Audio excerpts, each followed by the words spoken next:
I'm going to be giving a workshop about how to become a leader in accessible travel, in particular in airports and in airlines.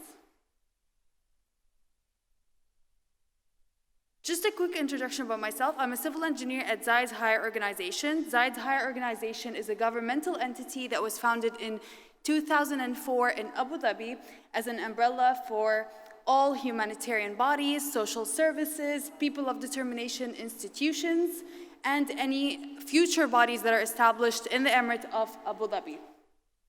Our vision is to have equal rights for people of determination, to have a happy life with social empowerment in different sectors within the community.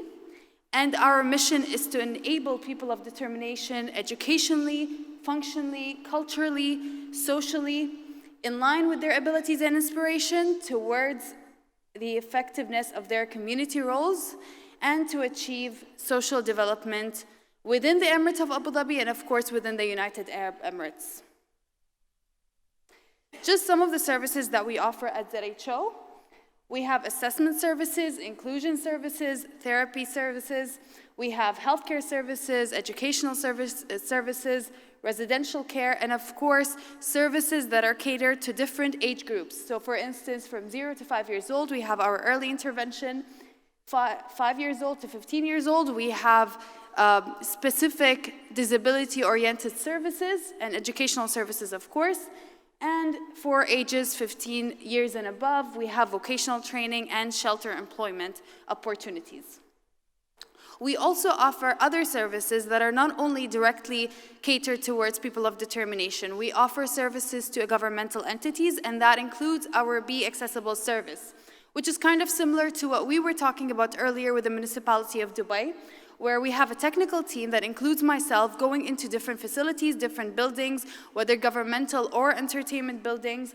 We go out there, we assess the building based on the local standards that are followed, and then we give recommendations and detailed assessments that are based off the different disabilities that are there. So, of course, what we spoke earlier, there was a huge concentration on accessibility being just adding a ramp. We're trying to take that image and actually bringing a more focus towards other disabilities. For instance, hearing impairments, visual impairments, and of course, cognitive impairments as well. So all of these different disabilities we take into consideration during the assessment. We also have different collaborations and initiatives going on. So one of them, for instance, is our collaboration with Etihad Airways, where our students, so this image is actually of our students at Zayed's Higher Organization, create wheel chalks, which is an important element for any airplane to stop at the airports. So right now, Etihad Airways has taken two wheel chalks. They've assessed it, and we came up with great success. And by the end of this year, we are expected to have 50 wheel chalks done and sent to Etihad Airways. Going back to other things that we do that are directly related to people of determination, we over here have a distribution of the people of determination within the Emirate of Abu Dhabi. Of course, this can then be used to estimate what we have in the rest of the Emirates. For instance, we have 26,314 estimated PODs in the Emirates, where people identify as PODs or were diagnosed with certain disability. Their distribution by gender is 62% male with 38% female. And as you can see, the highest percentage of disabilities within the Emirate of Abu Dhabi actually lies within learning disorders. This is just a classification of the different disabilities that we have: neurodevelopmental disorders, sensory disabilities, physical disabilities, and psychological disorders as well. We, of course, have multiple disabilities where there might be a combination of 2 or more disabilities. And to bring back to the purpose of this summit today, March 2019, the UAE hosted the most unified Special Olympics World Games in the history of Special Olympics, where Olympians and athletes came from more than 190 nations, and there were a lot of people of determination with intellectual disabilities. So what does this number really tell us about what's going to happen in the future in the UAE. Of course, in the past year, we have hosted one of the most important international events, Expo 2020, and that only sets a whole new future for this region, where we're probably going to be hosting way more international events, which means that we will be hosting more people of determination in our country.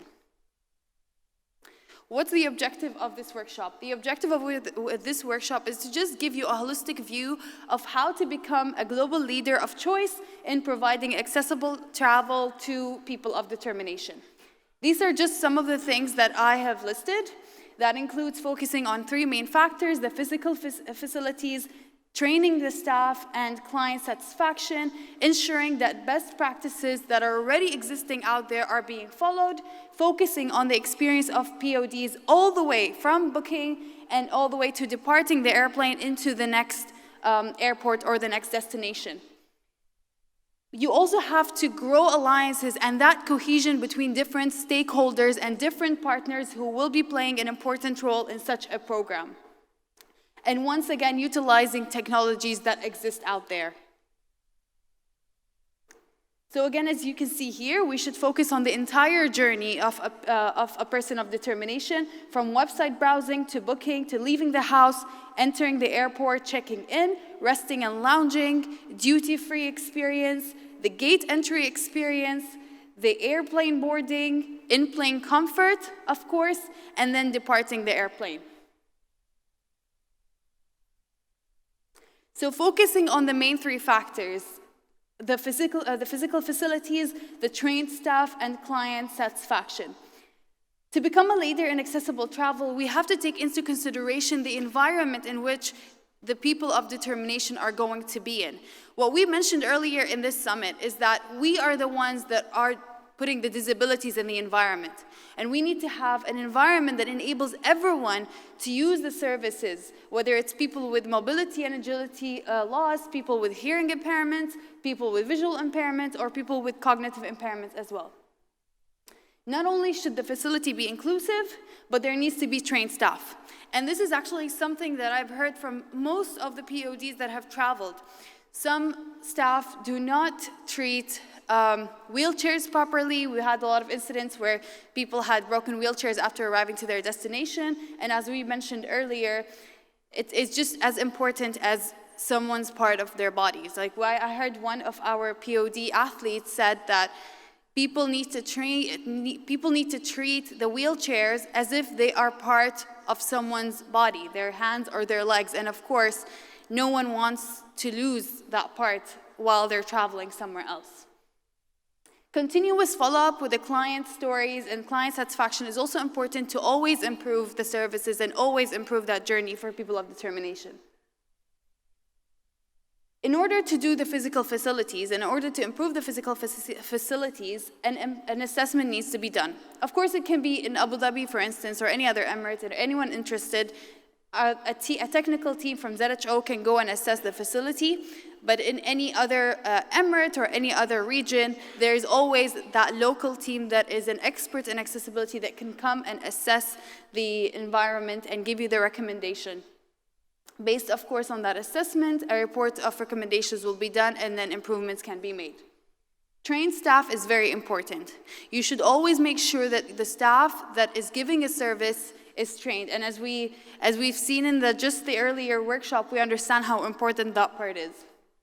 Client satisfaction is also very important, so we understand where we need improvement and where should services be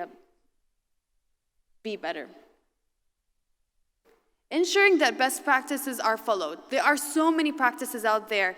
There are so many models that can be used and so many technologies that can be adopted or models that can be adopted. And as we heard earlier, there are so many things happening, so many initiatives from around the globe that can be adopted to make at least the best model. For instance, we can look at Vancouver's International Airport, Heathrow's International Airport, here in Dubai, Air Canada, Gatwick's Airport. And of course, we have to make sure that all of these best practices are following standards. The local standards, the American Disability Act, accessible transportation for persons of disabilities, and any other travel standards. These are only some of the best practices from around the globe. Some of them were actually mentioned earlier today. We have the hidden disability sunflower lanyard that was found in Gatwick. We have the hearing loops. We have to make sure that we at least have a place available for people with visual impairments to be able to see the signs. We also have to have a space for people with hearing impairments to be able to hear the announcements at airports. Some of the best practices that are followed in Canada is having a universally designed lounge area, where someone, for instance, on a wheelchair can sit right next to someone who is not on a wheelchair and vice versa. A best practice that is followed in the UAE is having a designated aisle for people of determination, where they can be kind of fast-tracked through the queues at the airport. Going back to the chart of making sure that the experience is good all the way from booking to departing the airplane, and right now we'll talk more about booking a flight or booking a ticket, and why it's very important to take a look at the digital accessibility of our website. There are so many good examples out there, and Air Canada is actually one of them. They have a full-on tab where you just click, and once you click on that tab, you are taken to a fully accessible website that is accessible for different disabilities, visual disabilities or hearing disabilities as well. And in order to do those additions and to do those improvements, it just takes one consultation from an IT to see where can you improve in terms of accessibility on your website. So examples of accessibility on the website includes accessible authentication. And authentication means that Google tab that just pops up and you have to input all these different, whether it's the images where you have to select an image or to type a certain word. Findable help is another example of accessibility. WordPress accessible content will enable people to use the different softwares and different programs that can make a website accessible. Another part of the journey is leaving the house and arriving at the airport. And as we mentioned earlier, it's very good to collaborate with public transportation or even any transportation provider to make sure that someone who needs that help gets it, or someone that needs that support gets it. For example, making sure that we have minibuses with ramps or large taxis within our region or within our city is actually very important. And it's good to note how many we have and to make sure that we have enough for our POD population. Upon entering the airport, make sure that there is a volunteer or someone that is dedicated to direct any POD travelers to any check-in counters that is closest to the entrance of the airport, and to make sure that there is an accessible path that can be followed in the airport. So I always say it's so much better to give that information prior to the POD arriving at the airport. So you can have a map, of course an accessible map for that POD to make sure they know where they are headed. Of course, to have an accessible airport, you need to have clear signs. You need to have you can have volunteers from charity partners or volunteers or employees at the airport that are dedicated to being assistants for PODs, to guide the POD through the check-in process and provide any necessary support in terms of documents, additionally explaining the travel procedures for the POD. You can also provide the following necessary facilities prior to takeoff. So, to be honest, traveling is already hard for someone without a disability, and then take into consideration a parent with a child with autism or with a child with any other type of disability and how difficult it may be to navigate through airports. Consider some of these examples: having quiet rooms or sensory rooms, having accessible washrooms that are actually accessible in terms of dimensions and in terms of facilities, and maybe including one that's actually unisex to allow for assistance. Having mixed seating lounges to allow for wheelchairs, and that's what we just discussed, so a universally designed lounge area. allowing some volunteers to becoming shopping assistants. So I don't know if you guys remember, but earlier on in the day, we had one of the PODs complain that they were not able to have that full experience of shopping in the duty-free because they were asked to only stay in one area. And of course, providing hearing loop areas for people that have hearing aid equipment that can use that area to receive any important announcements. At the gate and the departure. So now the POD has done the shopping, they had a good time in the airport during their wait before takeoff, and now they're at the gate and the departure. So the gate should have dedicated reserved areas for PODs. The gate entrance team needs to be notified of the POD to allow for priority boarding, and the team dedicated to transporting the POD, whether vision loss or cognitive impairment, shall give a quick introduction to how the transportation of the POD to the airplane will take place. So for instance, are they going to be using an aisle chair? Is there going to be a jet bridge to the airplane? Or are they going to be transported via a bus? All of this needs to be explained prior to going into the airplane to the person of determination. Airplane staff needs to be trained on different types of disabilities to make sure that they're able to support these persons. So for instance, dealing with a person with a mobility impairment is different than dealing with a child with autism. And of course, we have to always think outside the box. How can we make sure that each person is having a comfortable journey, each person is enjoying their journey? Airplanes to provide activities for children with cognitive impairments accordingly, such as sensory games or books. We always see these kids having kits with different toys, different games. Why can't we think outside the box and provide a sensory bag, for example? What can the sensory bag include? It can include sunglasses that can kind of lower that sunlight coming out of the window when the windows are always open. They can have fidgets so the child can play with something. And then we're on the plane, we're arriving at the destination.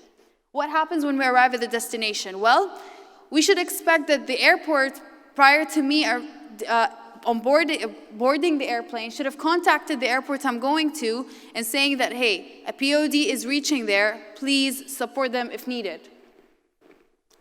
Airports and airplanes to provide an accessible map or application to guide the POD in the new destination.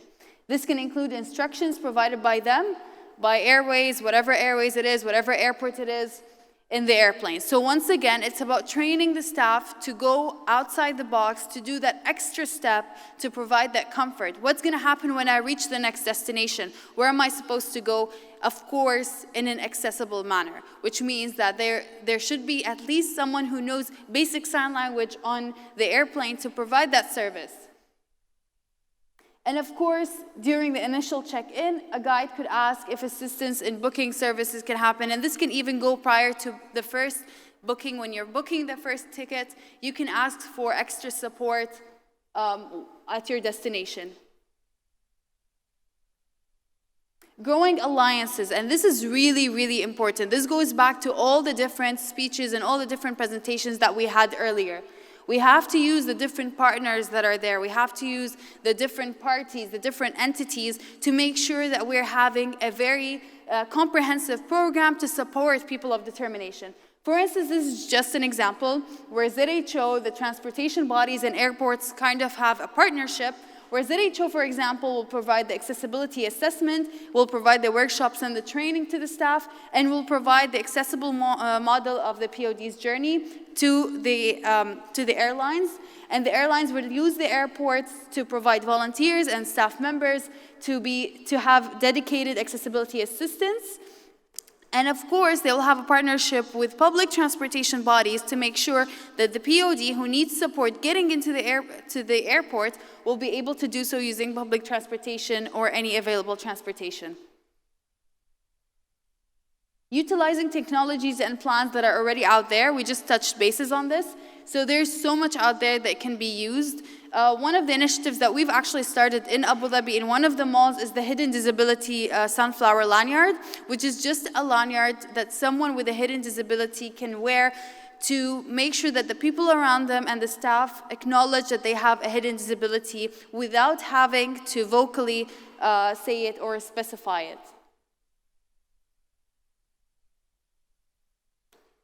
This is actually one of our sensory rooms that were installed by Zayed's higher organization in Abu Dhabi's airport, and this is there to help children of determination, specifically children with autism, to have a calmer space prior to takeoff or prior to boarding the airplane.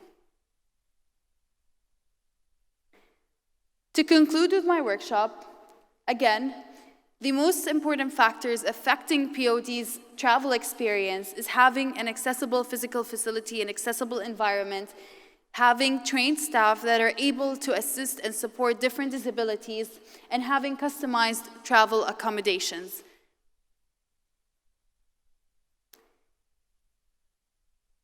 The reason why all of this is very important is because everyone has the right to travel, and everyone has the right to choose where they want to travel and where they want to go. And in order to experience the beauty of the world that we live in and have everyone experience that, we have to make sure that our travel is for all. So thank you so much for your time. I hope I didn't take much of your time, but if you have any questions, since this only touched bases on the different disabilities and the different ways that we can improve our airports, please do not hesitate to contact me directly on my email or on my phone number, and I'll be more than happy to assist you with any questions. Or if you are a travel partner, an airline partner, or an airport manager who's interested in making their services accessible, just reach out to us and we'll be more than happy to offer this complimentary service. Thank you all so much.